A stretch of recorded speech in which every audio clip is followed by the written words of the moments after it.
মানব যদি মানব না হতে চায় তাহলে হয় দানব। পরিচালক আতিউল ইসলাম আমার পাশেই দাঁড়িয়ে আছে, আর অন্য পাশে আছে সামিদ, প্রযোজক মশাইও আছেন এই পিয়ার খান। এবং আমরা এই যে সবাই মিলে একত্রিত হলাম সেটা হচ্ছে একটা ফিল্মের জন্য।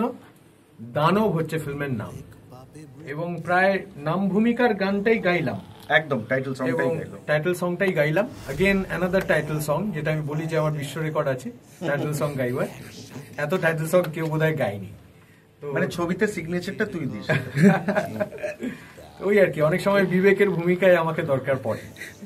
তো thank you so much director সাহেব, থ্যাংক ইউ মিউজিক ডিরেক্টর সাহেব, থ্যাংক ইউ প্রোডিউসার। অনেক সুন্দর গানটা হয়েছে। All the best for the movie Danab. Actually আপনার ভক্ত আমি, থ্যাংক ইউ, চাইছিলাম সেটা আমার হয়ে গেছে। থ্যাংক ইউ আমার ডিরেক্টরকে thank you thank you so much. দাদা তো আপনারা সবাই হলে সিনেমাটা দেখবেন দানব।